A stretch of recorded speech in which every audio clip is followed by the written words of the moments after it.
You're like making me want to drink more now. For the culture, do it for the culture. I hope that your audience comes up with like a freaking drinking game for like watching the show. Yo, take a shot every time I say cheesy or corny. Preferably tequila. On this episode of 3 Shots, 3 Questions, we're with one of the hottest underground rappers ever to come from Houston.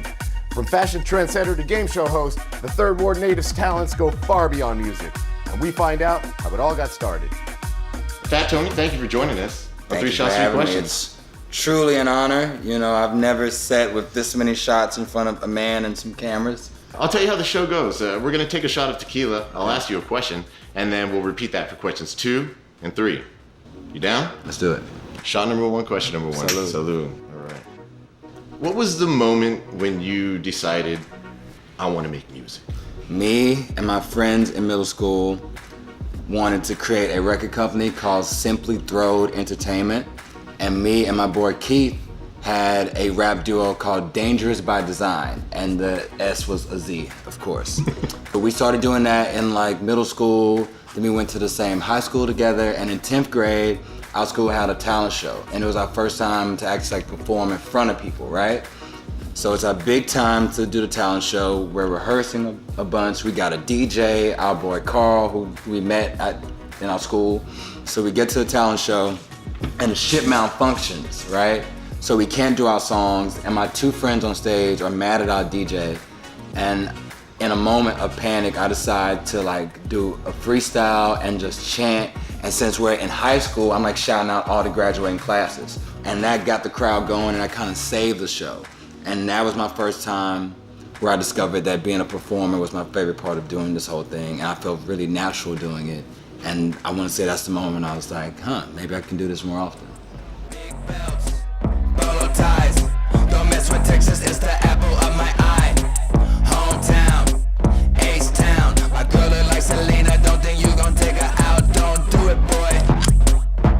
I see you flexing, but I'm texting, I ain't with the disrespecting, don't do it, boy. Going on stage is my comfort zone. Like, being a live performer is where I feel like I'm at my best. It's where I feel like I'm communicating what I'm trying to do in the song in the most honest way. And I just feel free. I feel like a huge weight is lifted off, because being a performer is great because it's not just like singing my song. I'm also getting to put a physical element, like I'm throwing my body around, I'm dancing, I'm moving, I'm interacting with people.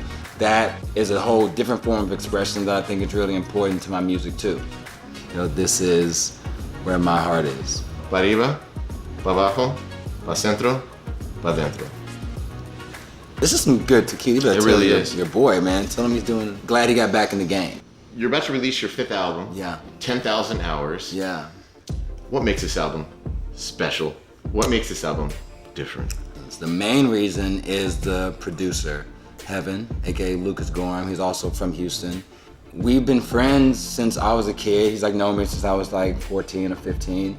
And this project is our first time making music together. And it all started because last year we lived together in Los Angeles, and just being roommates, we just make songs with each other for no purpose, just for fun. Like I'd go in his room at any hour and we just like make a song for ourselves. And after doing that for like so long, we took a look at it and we were like, damn, maybe we have an album here. And I think that this project is really special because I touch on different genres in ways I haven't done before. And that's something I definitely want to explore more in my music. I just felt like I put in the work and I want to celebrate that. Shake it up, get straight, go forward, move ahead. This is such a bad influence on the kids out there. Cheers, man. All right.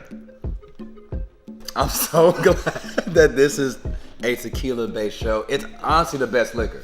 So speaking about best, Yes. Thrift Hall is my new favorite game show, man. What's the story behind Thrift Hall? Thrift Hall was created by Stephanie Ward. She used to work as Super Deluxe, and she approached me with the show idea. I made some tweaks, and then we started doing a few episodes, and it just went off. What up, it's Fat Tony and you're watching Thrift Hall, a competitive fashion show where 2 contestants compete to see who can style it best on a budget. I think that it's really special because it's a show where it's just mostly our friends, like Hannibal and Rosario and Jack Knighton, just like buddies of ours get on this show, and it's loose and it's just mad silly. You know, we like hang out in a Goodwill during the store hours and run amok. Damn near everything that I wear is thrifted, like this Tori Amos shirt. I always wanted to wear stuff that made me stand out, that I thought was a little different, that just made me feel like I wasn't just in the freaking mall all day long. You know, that's never been my style, to like just wear what everybody else is like wearing. It's like really cheesy to me. And it's really affordable to get thrifted stuff. And you can find stuff that's like one of a kind. How do you feel about the fanny pack? I actually think fanny packs are tight if you wear them as fanny packs. Not this. I think that's cheesy. Like if you're gonna get a fanny pack, go all the way with it. Yeah, commit. Your fucking Twitter game is on lock. It's fire. So, I have a segment that I made up for you. We're gonna call it Sub-Tweet. Let's talk about this tweet. Let's go. This is a great segment, by the way. I took time to do this shit. It ain't no super deluxe, but it's 3 shots, 3 questions. We do it. You're like making me want to drink more now. For the culture, do it for the culture.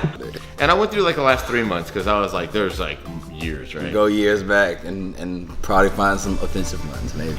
Let's start with an offensive one on that note. Fat Tony, on July 24th, you tweeted, "You meet a lot of dickheads when you're a DJ." By that, I mean you meet a lot of dickheads who are also DJs who kind of take their job a little too seriously. You also meet a lot of rude people who are at the events that you DJ. What inspired that was I played this gig. It was like a corporate gig, right? And this guy came over to me. This like guy with like a handlebar mustache, really cheesy looking guy. And he was like, "Yo, I'm not feeling what you're playing right now, but what you played a few songs ago, that was cool." And then walked off. And I just felt like, why'd you tell me that? Like, I would never think to go to a DJ and be like, "Hey, I don't like what you're playing right now." I would never say that. Yeah. Ladies and gentlemen, this is shit you get on 3 Shots, 3 Questions that you do not get from the Houston Chronicle. Nothing. July 12th. My life improved after I got Birkenstocks. It's a fucking fact. I mean, look at me. I got Birkenstocks. They're extremely comfortable. I never had them before. I always wanted some. Finally got some, and I see the joys in walking now. You know, I never really liked sandals. I always thought they were kind of cheesy to wear. Like, man, I'm probably saying cheesy and like corny a million times in this interview. But anyway, it's like hella cheesy to wear some like flip-flops everywhere. It's just ugly looking, right? But through Birkenstocks, I found a way to expose my feet in a way that I'm comfortable with. But even then, I prefer Birkenstocks with socks, because you can add some style to it, you know. I love wearing polo socks with a little horsey and my Birkenstocks. Which some may see as a faux pas. Fuck them. August 21st, you tweeted, "I ain't fucking with the Eagles." Are you talking about the band or the football team or the actual bird? You know what? Great question.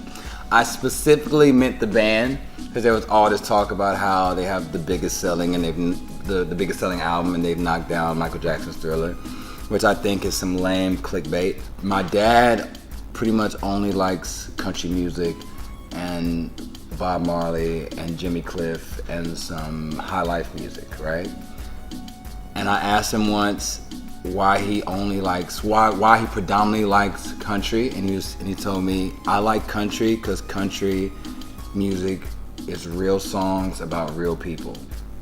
Then he went on to say, "But of all the rock bands that I've heard, I like some of the Eagles." And right then and there I said, "Fuck them." Tweet explained. I feel like I'm on trial right now. Yeah. Ladies and gentlemen of the jury, I have some evidence to expose to you today. July 24th, you tweeted, "Big salute to YouTube for hours of Selena concert footage." Oh, bro. So, recently, I saw this Selena live clip of her covering a Janet Jackson song. And I was like, damn, I wonder what else she's covered.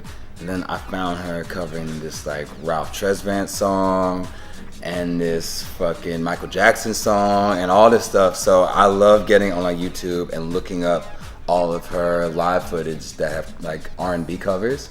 And her family, I think, did a really great job of documenting her like live concerts. Like on YouTube, you can find these like professional quality live footage of her that goes back to like the beginning of her band playing shows. She's a cultural icon, and a lot of people like her because they've heard the name and she has some like hits.